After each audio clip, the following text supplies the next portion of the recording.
welcome to a brand new episode of the Trailer Show Podcast. I am your host, Calvin. It is winding down to the end of our season, y'all. We're having a good time right now. And like I said, y'all love our segments called Music Monday. In reality, when it comes to download numbers, our Music Monday episodes have been some of the top 10. And today is Monday, and today we have another Music Monday. And once again, this is a little personal to me. That our last Music Monday, you probably heard of this guy named Five. There's somebody in, Baltimore doing some things. Nah, I'm playing. He killing it right now. He got a brand new album out. Make sure you go get his album. I wrote the letter V. Shout out to Five. But if you heard the episode, he was campaigning for a partner in crime of his, somebody that he said influenced him with his lyricism. And I've been watching this guy since middle school. And the name of this person and our guest today, help me welcome the one and only Marlo Kyng. Marlo, how you doing? What's going on, brother? How you doing, man? Yes, sir. Hey, y'all. Marlo's been ducking and dodging me, man. We've been setting this up for the past 2 years now. Yeah, man. Since I started music, brother. No, you're good. You're good. Since I started Music Monday, I said I want Marlo Kyng on my show. And let me tell you this, because Marlo Kyng, he was promoting an album. This album was called Nobody's Favorite.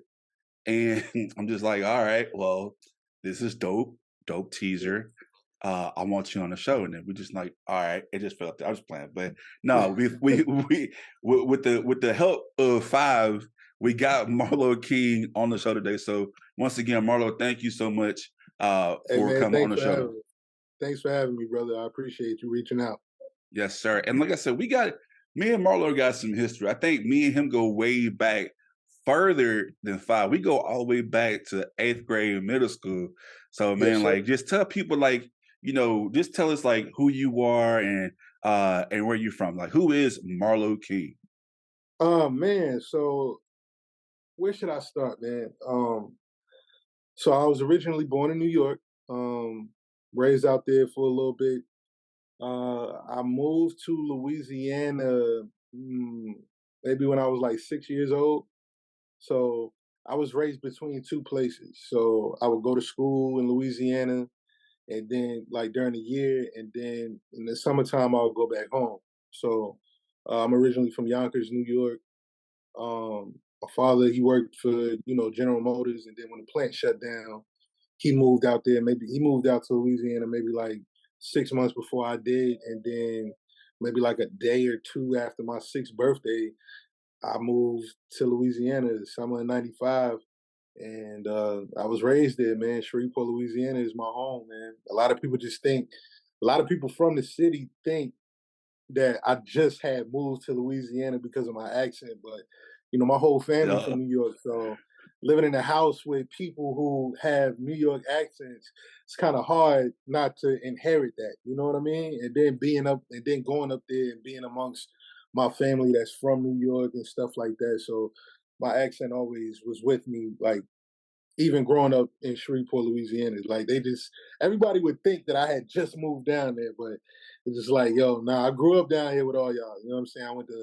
I went to Summerfield Elementary, then I went to Riverside Elementary, then I went to Broadmoor Middle, then 6th, 7th, and part of my 8th grade year, and then I went to Ridgewood, and then I went to Byrd all 4 years, and I graduated from Byrd. So, shout out to the Raiders and the Yellow Jackets. You know what I'm saying? Shout out to the Raiders and the Yellow Jackets and the Bulldogs and the Rams. You know what I'm saying? You're going way back now.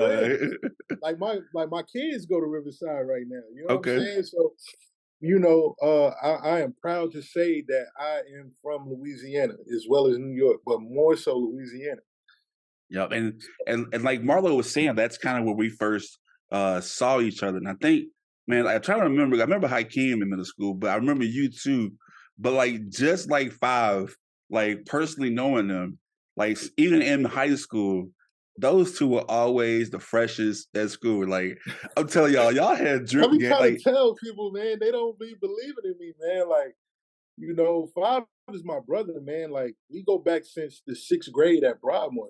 How I met Five was we would ride the same bus together because like his neighborhood was fairly close to mine. So he'd be on the bus before I'd be on the bus, and I would get on the bus. I had my headphones in, like minding my business, pretty much, because I wasn't a loudmouth or one of them type of guys that had to be seen or needed to be seen. But I was super like laser focused on my music even back then because I've been rapping since I was 8 years old.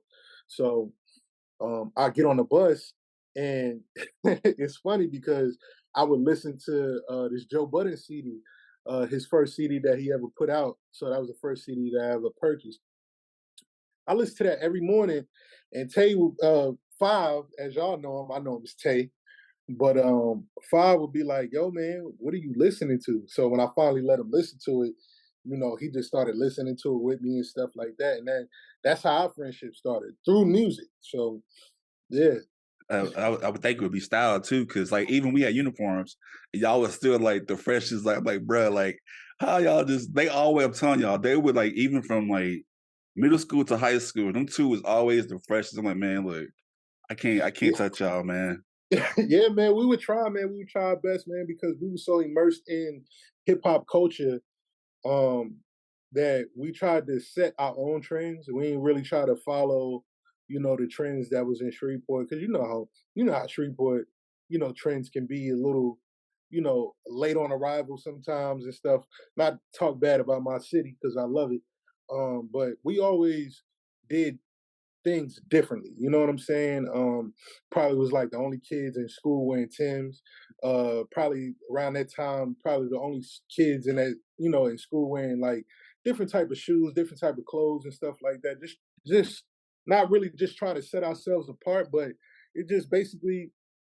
We just like different things, and I guess that attracted people to us.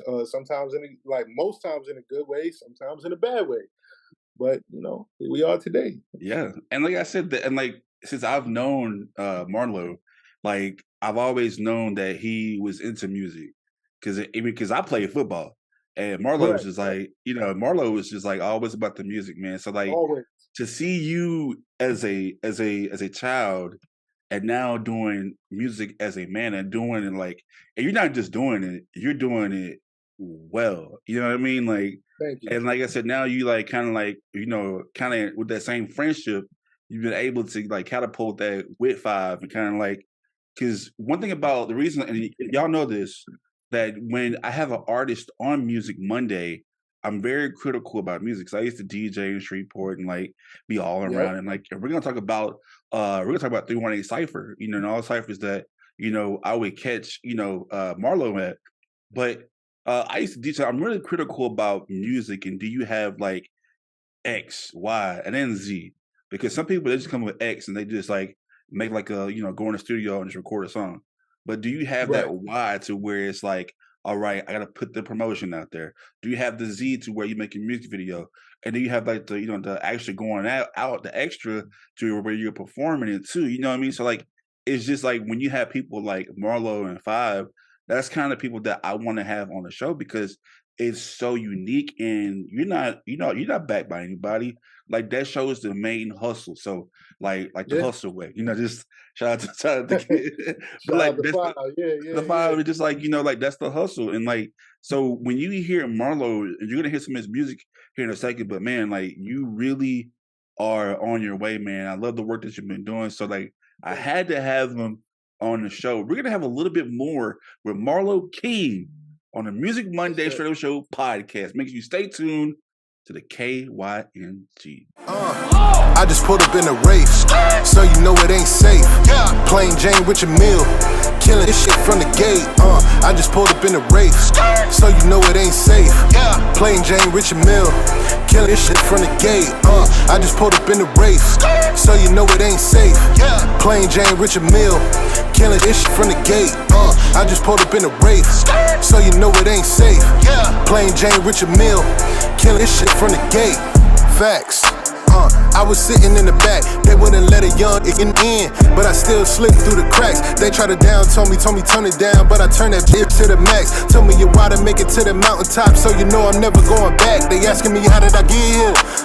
I just prayed and I stacked. It looked like I came out of nowhere, but that's what it is when you made it magic. Slept on the floor, couldn't afford me a mattress. I ain't even have an address. Tragic, started making me some money till my brother told me I was hustling backwards. Remember that list like it's yesterday. Worked through the night for them better days. Went from whipping a straight drop in the pot to me making a salary in a day. Now I'm making them big drops, balling out of control, and I know that they feel away. Never complain, I just went and built me a name, and now I can feel a hate. If you're a fan of our show, you know we take pride in being from Louisiana. From our show's colors to our conversations about food, we love our home state. And since it's Mardi Gras season, the Straight Up Show podcast now has exclusive Louisiana Pride merchandise at our online store. Just visit our website, straightupshowpodcast.com. That's STR8 showpodcast.com. Shirts start as low as $19.99. And remember, laissez le bon temps rouler. All right, welcome back to the Straight Up Show podcast, Music Monday. I am joined today by my wonderful guest, Mr. Marlo Kyng, hip hop head. Sure. He was been in Louisiana most of his life. For some reason, his New York accent, son, it never went away. No, I was playing, but it never, it never went away. And I always noticed about Marlo is just like, man, that accent was always thick, man. And you know, in music, you have to be different. And like, I think that even as a kid, man, like you just stood out from the rest. And you know, crazy enough, and I might be lying to you, but I think it's a picture of me, you, Adrian, Hakeem, who else? All at Ridgewood, and we was posted up against the wall. Oh, I remember that picture. If I can find that picture, I think I have it in my room. But it's like me, you, Hakeem. Well, not even me. I think it's just Hakeem, you, Adrian, like Preload. A lot of people that we, you know, a lot of old school people. That's kind of like you know hip hop royalty. I mean, Shreveport royalty out there. But like, if I can find it, I'm gonna post it and show you. But yeah, please post it, man, and share it with me. I remember that picture. I was all the way at the. I was all the way on the end. Yeah, because I was new to the school, and I remember I had on a black hoodie. I had my hood on. I remember that picture very vaguely, man. So yeah, that time was very. That was a different time for me, man. I didn't know anybody too much at that school. I was just still trying to get my feet wet around the school. I had just recently suffered a loss. Rest in peace, my father. That's why I transferred schools because my father had passed, so I had to, you know, move and live with my aunt. And the neighboring school around that time was Ridgewood. So, you know, I went to Ridgewood. I met some great people like you, Hakeem, Isaiah Porter. yeah. You know what I'm saying? Jasmine Fields, you know what I'm saying? Shout out my daughter. Yeah, that's my daughter's mom and stuff like that. A lot of people, man, Preload, you know, just a lot of great people that I know. Like a lot of them people went to different schools when I went to high school. A lot of them went to Southwood, a lot of them went to Magnet High, a lot of them went to Huntington. But you know, me and Calvin, we went to the greatest school in Shreveport, man. We went to Bird. Yeah. And some of the people went to our school rival, and that was we ain't gonna say her name, but disappointment. Yeah, you know, we ain't gonna say that name. We too full on Gator Gumbo to be talking about that. Yeah, too much of Gator Gumbo. We don't have to really, you know, talk about that, you know. But yeah, but like I said, man, just see you hear all that. Like, and speaking of, Isaiah's actually my neighbor back. Oh, word? Yeah. Hey man, when you see him, tell him I said what's up, man. Okay, yeah, he's my neighbor. You know what's crazy? Like he's been out here about maybe 2 years, and I have not seen him since. Like even though we like in walking distance, I still have not seen him, man. I just being an adult, man, just busy, man. Hey, man, that's how it is, man. Like when you an adult, man, you don't, you know, a lot of things that you used to do as a young adult or a teenager, or you know, coming into your own, man, you don't do those things anymore. Like it's a lot of stuff that I used to do that I don't do anymore. So, you know, my main focus is the music and my children, man.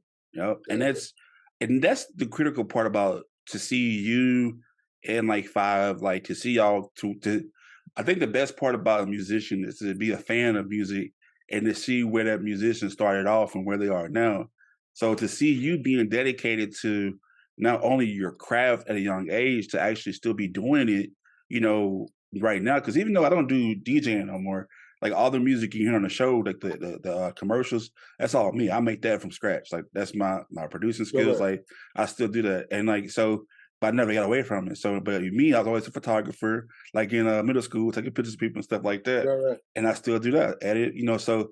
But to see people like you, that kind of gives me motivation. Like, dang, like you know what? He really believes in his craft, and so now here you are as Marlo Kyng, and a lot of people may hear the name Marlo and kind of get familiar with that name. But for those who don't know, how did you? And this is a very unique story, so get ready for this. So, Yeah. how did you come up with the name Marlo Kyng? Oh man, so how I came up with the name Marlo King. So let's take it back a minute. I went through a number of names before I got to Marlo King. So at first, when I was in middle school, everybody was putting it young before they actual rap names. So I had a couple corny names, Young Prospect, and then I went from dollar sign. Then I went from Young Prospect to dollar sign.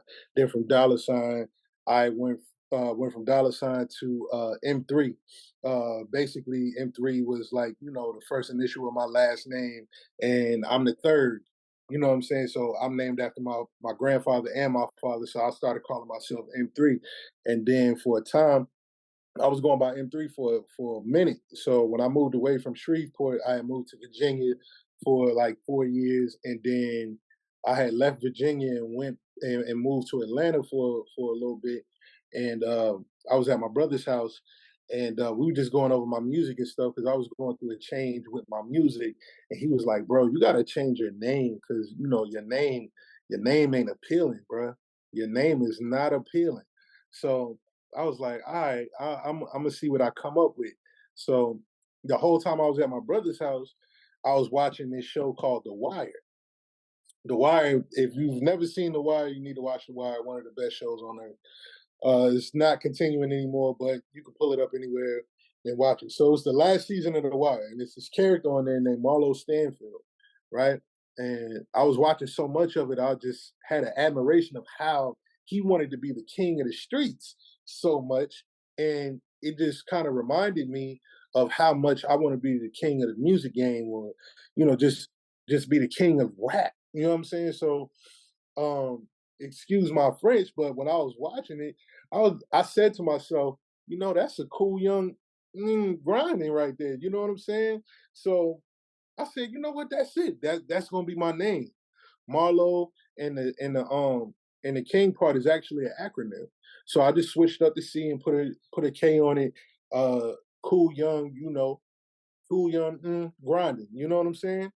So that's where the Marlo King name comes from, and it stuck with me, and it's been working, and it's to the point to where people that I've been knowing for years forgot my actual real name and just start calling me Marlo or Lo, or you know what I'm saying? Like people that know me, they call me Lo, or people that really know me call me by my real name, my real nickname.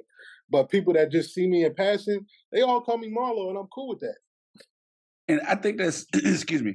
I think that's so hip hop. Like Yeah, it's no more hip hop than that because you think about it, like back when we were growing up, like Easy, that they wanted to be like, kind of like the mafia and all this stuff like that.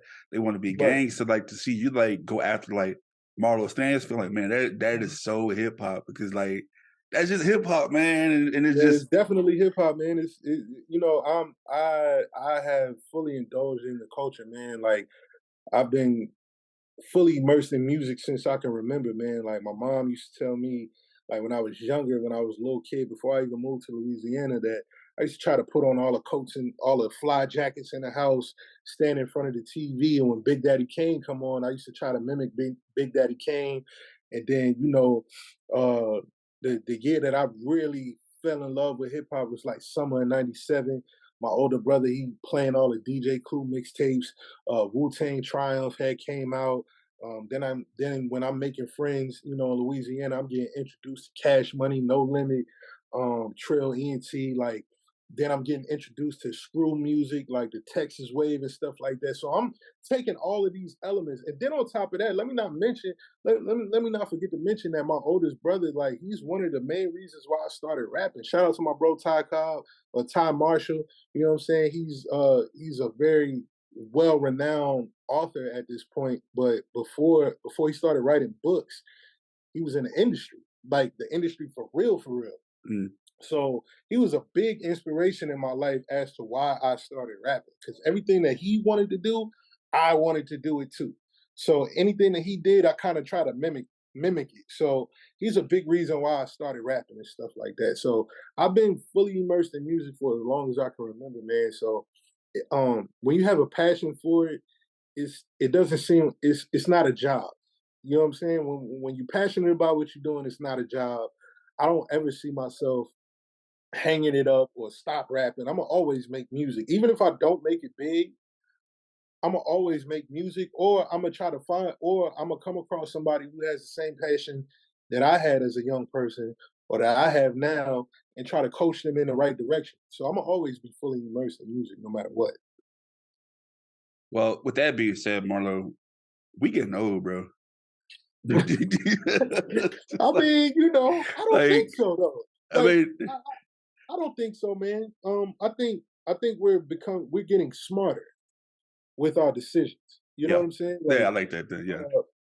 Yeah, maybe physically you don't have as much energy as you had as we did in high school and stuff like that. But because life tends to throw stuff at us to make us kind of like take a step back and not be as forceful with our dreams. But at the same time, you just have to endure and just learn from the mistakes that you made. So as far as like, oh, we getting old and stuff like that, I don't truly believe that. I still feel very youthful. I still feel very tapped in because I got nephews that's in their early 20s that I'm still tapped in with them. You know what I'm saying? Like we hang out. They put me on to certain stuff, so I don't feel too out of the loop.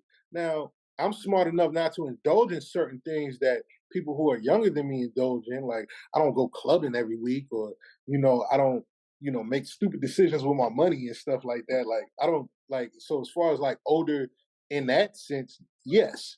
But as far as like the whole aspect of life, I still feel very young, and you should too, brother. Like we got a yeah. long way to go, man. Like, let's transition from that because while it's fresh in my mind, you said that you're more wiser now, and then like I really think that our age group we are one of the best to do it because we went from no internet to cell phones to internet to virtual reality now. Like I think that we are the centerpiece for all that, right? Yeah. So when you started off hip hop, like I said, it was during a time where you had to grow up to where you had to be a part of like parties and stuff like that. Like how has you doing hip hop now compared to when you started, and what kind of decisions that you had to make that you had to do now compared to when you did like when you were back starting in Shreveport? Okay, so when I first started rapping in Shreveport, I started off battle rap. You know what I'm saying? So, and it was like on the spot battle rap. Like it was like, yo, my man's can spit, but I think he can beat you. And we're like, oh yeah, we'll put him on the phone. Oh yeah, well where y'all at? We pulling up. So it was like it was more of a proving ground. And on top of that, you couldn't back then you couldn't talk about it if you ain't really live it. You know what I'm saying? So nowadays it's turned into more entertainment. Like nobody really fact checking anybody about the stuff that they talking about in their music and stuff. And on top of that, when I first started rapping, um, it was more so of a word of mouth because we didn't have internet. You know what I'm saying? We didn't get Instagram, we didn't get like Facebook till like our senior year in high school. You know what I'm saying? So before then, it was kind of like MySpace. So if you was uploading music to MySpace, you was kind of advanced because we were just really taking music from people that was already mainstream and putting it on our pages or whatever. So we had to actually get out on foot, go to parties, challenge people, um, rub shoulders with the DJ. You know what I'm saying? Like, it's been plenty of times I've been to plenty of high school dances when I was younger, and Bebe was DJing there, and we were just going. because it was a part of the dance where Bebe let whoever want to rap, he'll let them get on the mic. It was a point in time in that dance where he'll let them get on the mic. And we was going just for that, just to be seen. Nowadays, you can record the music, mix it, master it, shoot a video to it, and put it all out there from your house, like from a desktop. You don't even have to leave your house. So I think that's the difference. But also, I feel like because now kids have that advantage, it makes them lazy a little bit. Like it makes them not appreciate the grind a little bit. You know what I'm saying? Because everything is so tangible and things can get handed to them so quickly by a click of a button. As opposed to when we was coming up, we had to actually get out there, go meet folks, not be scared to talk to people and stuff like that. Walmart parking lots and like you're back in your Walmart trunk. parking lots, back of the bus, Little J's, school lunch, school dances, parties at the municipal. Like you know about this stuff. Holiday Inns, yeah.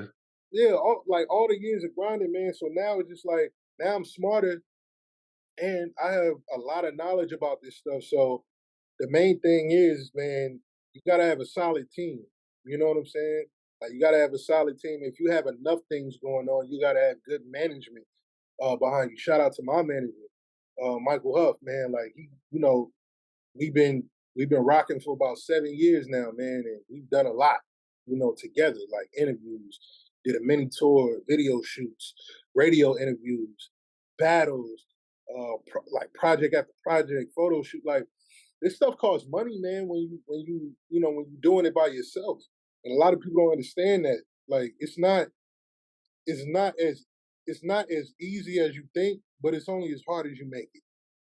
If you get what I'm saying, man. And y'all, if y'all listening right now, Marlo is dropping gems like right now because this is knowledge that, like, and I've worked in the industry too, and it's like this is knowledge that you get it, man. I'm glad you said it because, like, everything he just said, that's 100% right. Because if your team is not with you, man, it is hard to do it on your own. And like I said, if you want to be something great, you're gonna have to chop off that money. You can't be cheap with it.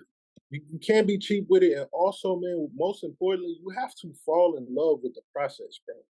You got to fall in love with that process. A lot of nowadays, people want instant gratification. They want microwave success, and it don't work like that. It worked like that for some people, but 90% of us, it don't work like that. You got to put in that work. You got to grind it out. You got to be told no a bunch of times. You got to go through the rejection. You got to go through failure. You have to go through these things in order to know how to win. Because if all you're doing is winning and you don't know how to take a loss, when you do lose, you're going to lose everything. And then you're not going to know how to bounce back from that. So losses are very important in this game, man. I forgot who said it, but it was like the NO means next opportunity. So take them no's, like, next opportunity. Take them no's. I always say this. 1,000,000 no's can never equal to that one yes. 1,000,000 no's can never equate to one yes. Yep. All you need is one yes, man. And that one yes gonna just see you to the ship, man. It's gonna take you where you need to go, man. And you take every success that you get, man, and celebrate it, but keep grinding. Celebrate it. And that's the thing, man. People get caught up in the numbers. People get caught up in, I ain't set that many like, you gotta think about it, bro.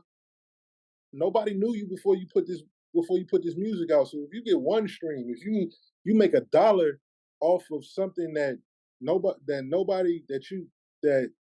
nobody's expected to pay for, then that's a win. You know what I'm saying? You make any money off of anything that you put out, that's a win. And you just got to run your race, put your blinders on, and be consistent, man. Like, just be consistent with what you're doing. Eventually, like, you never know who's looking at you. That's something that I had to realize. Because I was just like, I'm putting out different music. People not really feeling it. I don't know what's going on. And so, like, I had my doubts. But then, every so often I get little bits of confirmation that somebody out there is watching me. Because I get somebody that's major in the industry, probably like something that I did, or I get word back that, so-and-so, they heard you, bruh. They heard it. You know what I'm saying? So it's just like, okay, somebody really is listening. So don't think nobody ain't paying attention to you, bro. That's true, Like, because like that's how this podcast started. Like somebody saw me and like said, "Hey man, like I want to work with you, do this." I'm like, "From California?"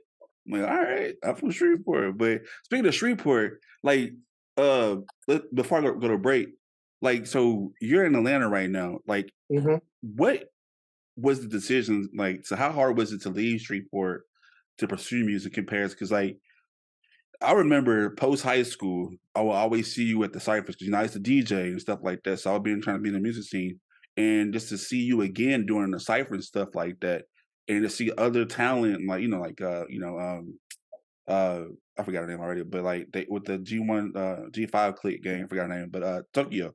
Like Yeah, to yeah, see people Tokyo. see people like her leave and do her thing and like see you leave and do your thing. And it's like, what was the decision to like take that leap of faith and actually go out, foreign lands to put your music out there? My decision, first of all, it wasn't a hard decision for me. I feel like uh I left January 2019.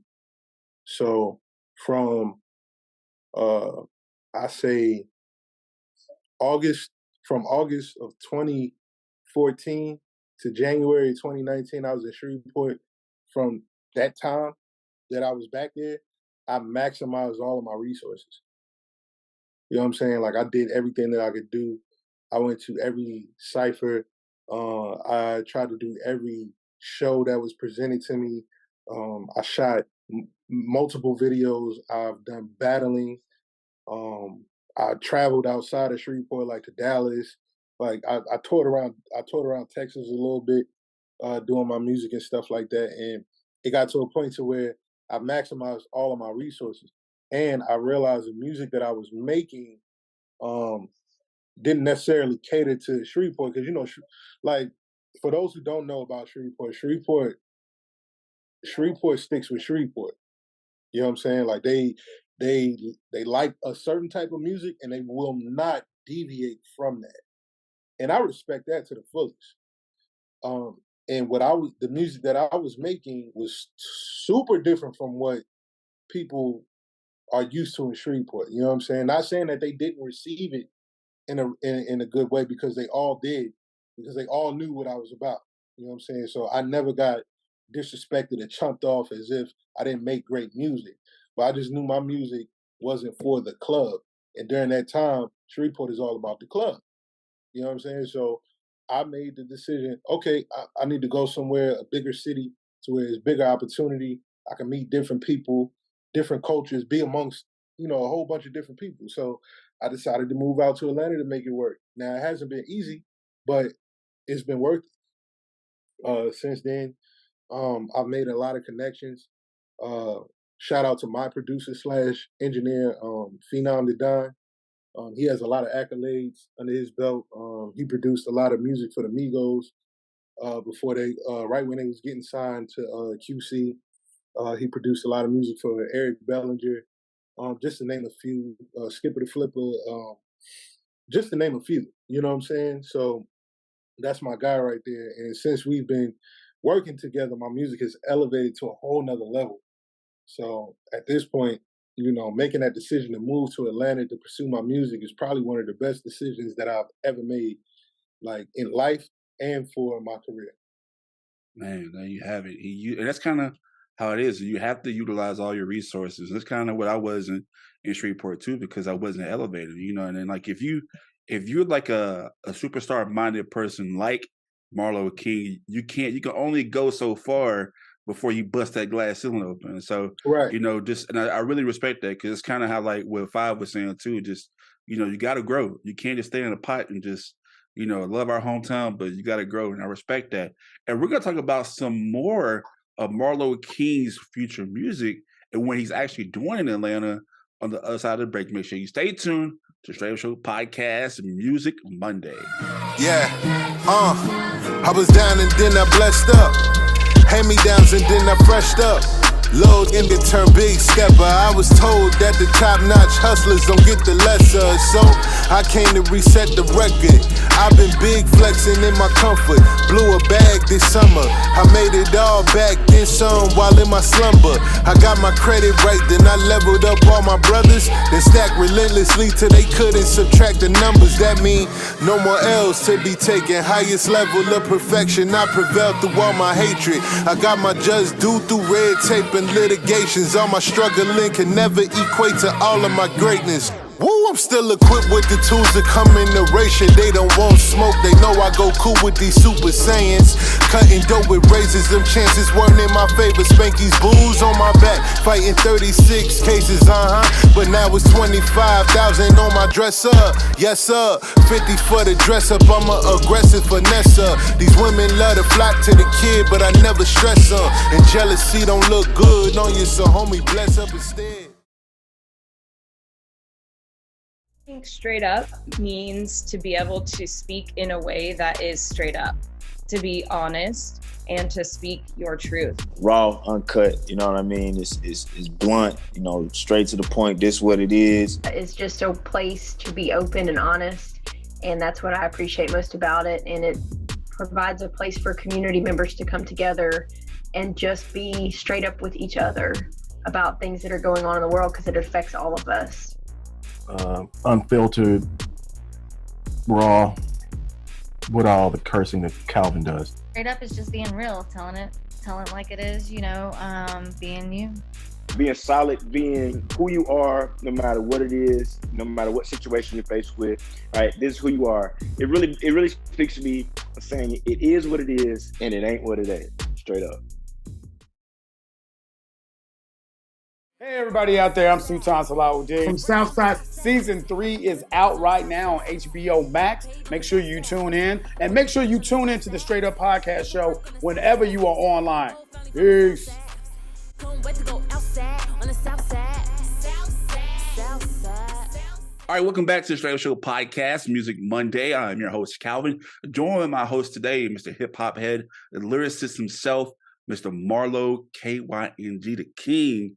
Cool, young, grinding, man. So, man, Marlo, thank you so much for coming on the show today. Thanks for having me, brother. Man, it's been so cool to connect back with you and stuff like that. If you've been listening, Marlo has been transitioning all over across the U.S., making music, doing great music. If you just heard some of his music on the commercial break, you know he is a great lyricist. So, and now he's in Atlanta and he's connected, making big networks. And some people he's been working with have produced music for the Migos. Now, transitioning to the Migos, rest in peace to Takeoff. He passed away last year on Halloween night. Innocent bystander, but he was kind of like, it's kind of one of those things now. So like, you know, the conversations been having now, Marlo, is that if you're making that money, you have to leave old habits. And like now that you're doing music, you know, what do you think about that kind of situation that happened to Takeoff? Like, you know, we are getting older. You know, you can't be around certain people, but you know, even people like Takeoff, just an innocent bystander, just like hit the hip hop culture, I guess in a way took them. Or do you kind of look at it that way or not? No, I definitely look at it that way. It's very unfortunate. You know, rest in peace to the young King Takeoff, man. The area that I live in is actually the area that they grew up in. So I definitely felt the impact of it just by being around the people who knew them personally. So it was a major loss to the community, and it was a major loss to the hip hop community. You know what I mean? Yeah, man, you like as you grow in this business, man, you have to move a little different, move a lot smarter than you would have to move as if you know, you weren't famous or if you weren't in that spotlight. Like if you're not in that spotlight, you don't typically have to worry about running into people who are jealous of you and stuff like that. But when you come from a certain background and you make it, right? You got people that look at you and be like, man, I used to go to school with that dude. He ain't like because we see it all the time. You know what I'm saying? Like even people from Shreveport that has been successful, you hear that stuff about them. Like, oh, I went to school with dude. He ain't really on it like that. You know what I'm saying? You don't know what this man been on. You don't know what this man had to go through to make it. You don't know what he had to do to obtain the success that he's obtained. So, you know, with that being said, man, you have to be careful out here, man. You know what I'm saying? You got to move smarter. I don't roll around with a lot of people, just the people that I trust. You know what I'm saying? If I'm going somewhere, maybe like two or three people at the max. When I have studio sessions, it's just me and my engineer, maybe my manager, and maybe one other person that I trust. You know what I'm saying? When I go out to places, I'm very alert. I don't smoke, drink. When I'm when I not at least when I'm out. You know what I'm saying? If I'm around family, then I let my hair down and be comfortable. But if I'm out like in a club or anything like that, I'm enjoying myself, but I'm fully aware of my surroundings. I coming from Shreveport, you have to be fully aware of your surroundings because something could pop off at the drop of a hat. You know what I'm saying? Like I've seen it happen. So I always try to be mindful of how I move around people, and I always try to be mindful of how I treat people as well. You know what I'm saying? Just because I'm at a certain status that someone ain't, I always treat people with the same respect. I'm gonna greet you with respect, and if it goes the other way, I'm gonna try to avoid it the best way I can until I can. Yep. And I think that didn't make sense to me until like I just started looking at Master P and like Boosie because they had to leave Louisiana because there are a lot of like even with police, they wasn't making that kind of money. So their jealousy came along, and then that's why Boosie kept getting locked up. That's why Right, see murder. Right now what he's going through right now, and like right. and one thing also I didn't know was with Five, like how he said that he had to like stop playing around in the studio because it costs money and you gotta be serious about it. So I never looked at the way he broke it down. Like, no, that's money I'm wasting, man. I gotta go in and make sure I'm prepared when I go in the studio. Yeah, man, that stuff costs money, bro. Like I remember back, back in like maybe like 10, 12 years ago, man, back in like Shreveport, when Young Pros was doing their thing with their studio right there on Marshall Street and stuff like that, man, we would only have enough money for 1 hour to record music. So we would hustle up our little dollars and stuff like that, but we would already have our songs ready and memorized down packed because that stuff costs, bro. Like luckily today I'm blessed enough to have an engineer and a producer to where everything that I do is in house. So I'm at a point now to where I don't necessarily have to pay money unless I want to go do some extravagant stuff and go to some real big fancy studio and stuff like that. Because every now and then you want to feel fly when you do certain stuff. Yeah. It makes the music turn out better just to be in a certain atmosphere and stuff like that. But for the most part, man, that stuff costs money, bro. Like you can't play around with that. And a lot of people, I've been around a lot of people who waste thousands of dollars, man. They go in the studio, they paying hundreds of dollars an hour, and they don't make not one. Or they spend a whole block session on one song, bro. And I can't fathom me doing that. Like if Mm. I pay for 8 hours, I'm gonna record 8 hours worth of music. And your music is very different. Like, you or you and Five, but Hmm. you definitely if Five said you gotta coach him on this, but like the way you use lyrics, Hmm. like you don't see that a lot lately, especially like even the mainstream. Like, Hmm. how did you get so crafty at the way you're able to, use wordplay and lyricism? And part two to another question is how when you go into the studio, are you doing beats first, then lyrics, or lyrics first, then the music?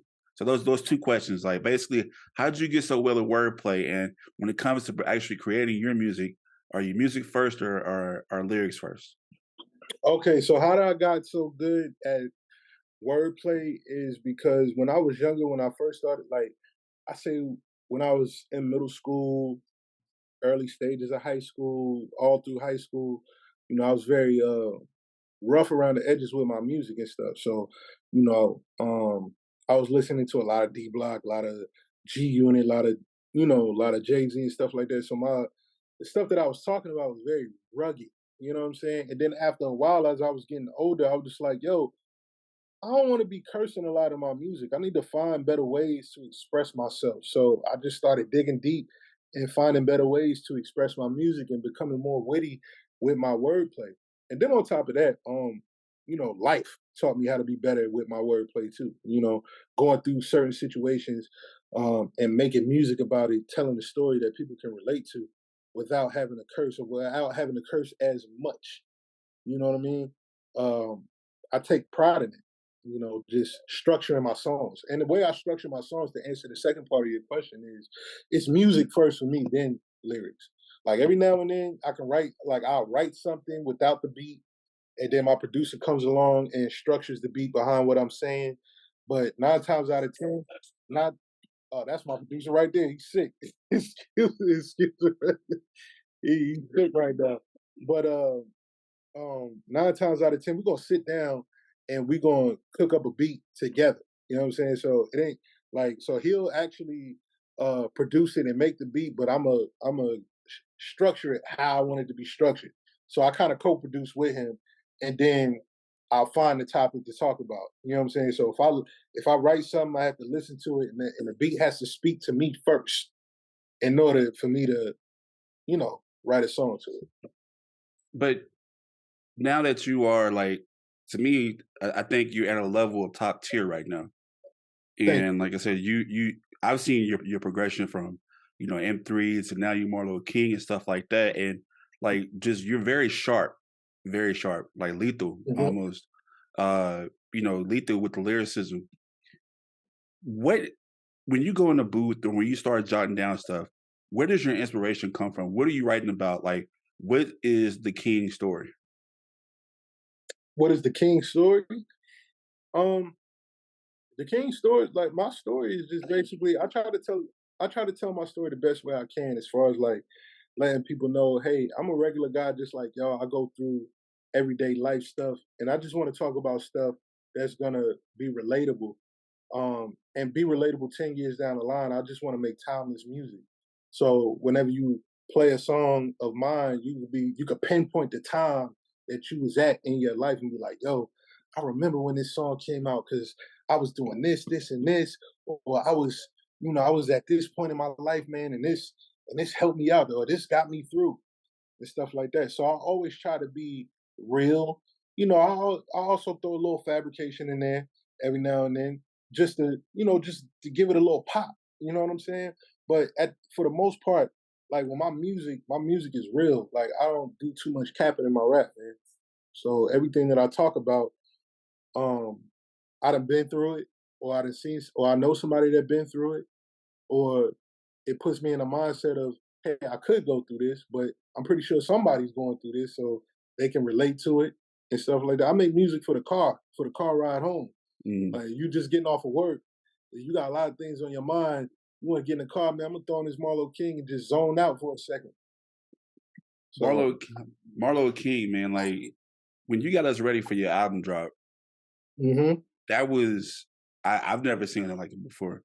Because you see a lot of people on these hip hop Instagram, like, promotional pages, like, and it's like, all right, but the way you dropped yours, it got really anticipated. You know what I mean? And yeah, like I told you before, you stand out because you have the X, Y, Z, and more. Like, yes. how critical is it to be an artist right now to have not only just the great music, the promo skills, and like the actual video itself? Like, how important is that to be top tier like yourself? It's very important, man. Put it like this. So you can be walking down the street, right? And you're like, man, I'm hungry. And you see this restaurant, it looks so run down on the inside. I mean, on the outside. And then you go inside, it looks extravagant, and they serve the best food. Nobody would never know that if the outside don't look pretty. You know what I'm saying? So your presentation is everything. My brother tells me this all the time because he's the one who kind of helped me. Like he's the one who had a hand in my creative director, thing, as far as like doing the promotion and the artwork for a lot of my stuff and the ideas. Shout out to my brother Yodi. He's out there in New York right now doing his thing, DJing real crazy heavy out there. So shout out to DJ Yodi. But nah, man, he's big on presentation, and therefore it made me be big on presentation.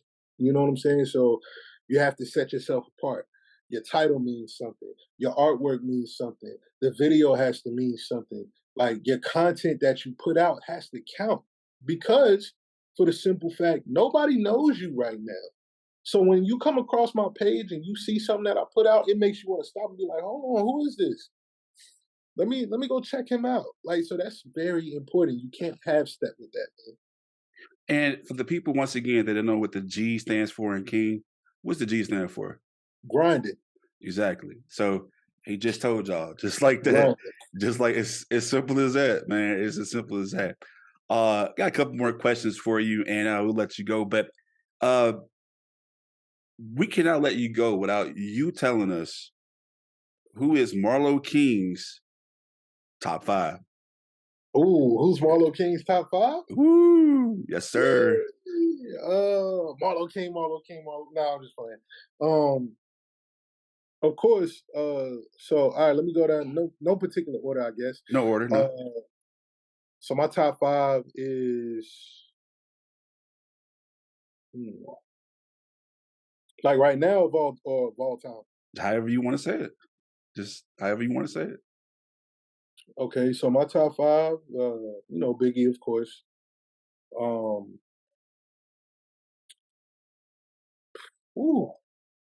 Biggie Hove, of course.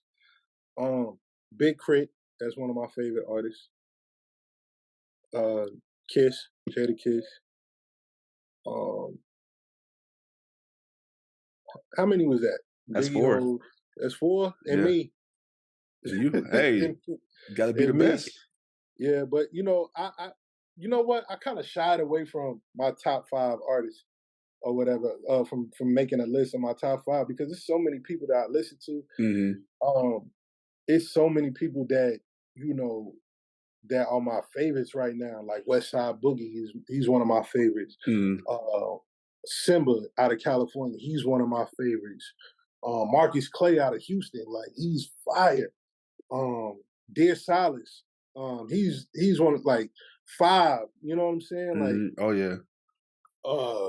Man, it's a lot of people. Like it's a lot of rappers out there that don't get enough, credit for what they do, man, and they really dope. You know what I'm saying? So, yeah, man, that's about it, man. It's just like if I was going, like, I listen to rap, like, I do listen to other rap too and stuff like that. I'm with all of it, but if I had to choose my personal favorites as of right now, Dear Silas, Crit, Simba, Marcus Clay, 5, and myself. Yourself. There you go, man. Hey, I love it, man. Hey, I love it too, man. A lot of people get mad at me because I say Andre 3000 is my favorite, but man, that's without a doubt. Like just lyrics, like just wordplay is like, bro, just when he did that Kanye West Donda, oh my like, God. Yeah. Bro, I was He's like, rapping a lot of people under the table. And what makes him so great is that he don't come out often. Like see, we living in a time where people want to know everything about every aspect of your life. But what makes artists so great sometimes is that they reserve that like some type of mystique to their life. Like J. Cole, Kendrick, Andre 3000. Like you don't really know too much about their personal life. So when they come out, it's always a treat. That's like, why it's MJ always was something special. That's why MJ was so like, loved, man, because he was so, at that time on TikTok, like, what got MJ in trouble was that, so like, internet started happening because like, when the 80s, he was so mysterious and then he would just stand there on stage and people would just go crazy because you would never see him, you know what I mean? And like, so man, man, one can only be that popular, to be like MJ, like just, go on stage, you just got a microphone in your hand and just, boom, you kill it. All right, so man, Marlo Kyng, man, I gotta thank you once again for coming on the show. My last question to you, and I ask every artist this question. Marlo Kyng, the question is, why should people listen to Marlo Kyng? Why should people listen to Marlo Kyng? Yes, sir. You gotta ask yourself, why wouldn't you want to listen to Marlo Kyng? I'm not mad. Why wouldn't you want to listen to Marlo Kyng? Okay. Like, cause I'm him. Not to toot my own horn, but I'm him. I'm that guy. You know what I'm saying? Yeah, and y'all been listening. Y'all heard this music on the breaks. You see why I've been begging for him to come on the show. Like, he is planting seeds. He is a lyrical just beast, like just slicing people, man. So I've seen him battle rap. I've seen him produce. I've seen him like rap songs. I see you crank out 2 albums in like a year, right? 2 albums in a year. The 1 year, 2 albums in a year, man. In a year, like, and before you go, I'm tripping. Like, what's up next for Marlo Kyng? Like, what's next? Oh man, I got a lot of good stuff coming up, man. Like recently, I just me and my man Tego, young Tego, out of Dallas. We doing a lot of work together. We got some things coming up, real special. Right now, I'm in the process of working on another project. Title coming soon. Me and Phenom, like we got a lot of stuff in the works, man. We already got a project, that we got on tuck. It's called Jody. Strictly for the females. You know what I'm saying? Okay, yeah. It's for the women and stuff like that. So we got a lot of content coming up. I just been shooting videos and taking photo shoots and just making my rounds and getting my music together. So when we roll out big. And that's my main thing. Like I'll never fall off. I'll just fall back. So when I do pop back out, it'd be a big pop out. There you have it. Hey, and like I said, y'all need to follow him. So Marlo Kyng, how can people follow you on social media and kind of keep in touch and see the greatness that I see in the King himself? Oh man, you can follow me on Instagram at Marlo Kyng. That's MarloKyng, no spaces in between. Facebook is the same thing. Twitter is the same thing. SoundCloud, the same thing. Apple Music, Spotify, YouTube, Tidal. I'm everywhere on social media. So just type in Marlo Kyng and if you'll see me. Yes, sir. And if you didn't catch all that, we'll have the name, all his listings on the show's description and on the ticker below hand. So once again, Marlo Kyng, K-I-N-G. Yes, sir. Thank you so much for coming on Straight Up Show's podcast, Music Monday. Yes, sir. All right, that's a wrap for our show today, y'all. Thank y'all so much for tuning in. If you want to go see some of our previous Music Monday artists, make sure you go to our website at straightupshowpodcast.com. That's straightupshowpodcast.com. There you can see all our merchandise, previous guest episodes, and also some future episodes coming too. If you want to support the podcast, make sure you go to our Patreon page at patreon.com/straightupshowpodcast 318. Shout out to Streetport. Patreon.com/straightupshowpodcast 318. Until then, there's only one rule to our show. You gotta be straight up. All right. And Marlo Kyng, before you go, you got a little something for us, right? Yes, sir, man. But before I go, I just want to say shout out to all my family. Shout out to my brother. Shout out to Five. Shout out to you, Calvin, for bringing me on the show. Shout out to my girl. You know what I'm saying? Like, shout out to my kids. Like, we doing big things. Shout out to my management. Shout out to my producer. We just doing big things. But before I go, I just want to leave y'all with one of my favorite songs off of my project, Public Housing Heroes, called New Vibrations.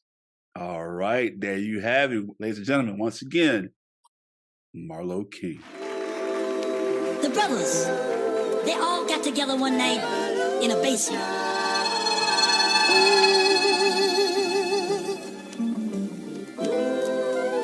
The brothers, they all got together one night in a basement and they said, we got to find a new way.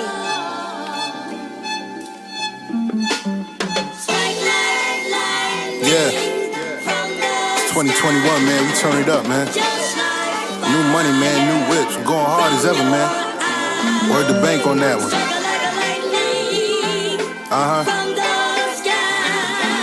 Yeah. Marlo, let's get into it. Yo, as a new year approach, I'm stepping right into my glow. RIP the bros, hated that you couldn't go. I done ran it up, now it's time to run it up some more. Made a promise to myself that I ain't going back to pole. Kept the mental note of how they treated me when I was broke. Use it as my motivation, hit my goals and let it go. Yeah, let me get myself together, man, hold up. I'm back at it. Bitch, I'm certified, paid a pretty penny for my slot. Never minimized, always made the most with what I got. I was patient, now I'm making moves, Johnny on the spot. Used to walk to work, now I'm looking jiggy in the drop. I swear, man, I wouldn't be here if I ain't struggle. I went from having nothing to something to back to nothing. Tell me what you know about pain because you hungry, or couldn't see your kid cause you beefed out with his mother, I swear. I mean, we good though now. Just wanted to put that out there. Shout out to baby moms though. Yo. I done seen it all, made it through the worst and stood tall. Man, you niggas flawed, never be content with being y'all. You gon' hit a wall and break through right into a morgue. I'm just trying to get some money and retire both my moms. I got 3 kids and taking care of them off one job. Wanna throw the towel in because it's easier to rob, but that one mistake is send me up the road until I'm gone. So I never let a circumstance use me as a pawn, cause I grew from it. Now it's new whips, new chains, new blue honeys, but I'm still humble, I ain't changed.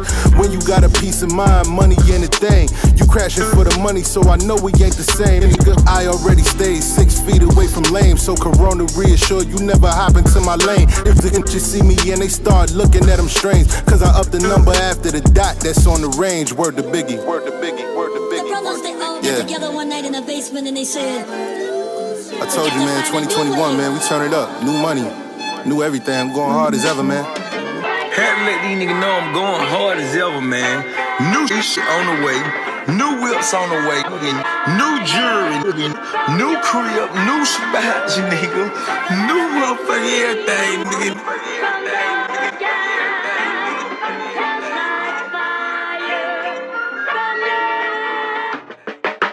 Music I hear coming across my ears is a new vibration. The music I feel coming out of my bones is giving me inspiration, and it's a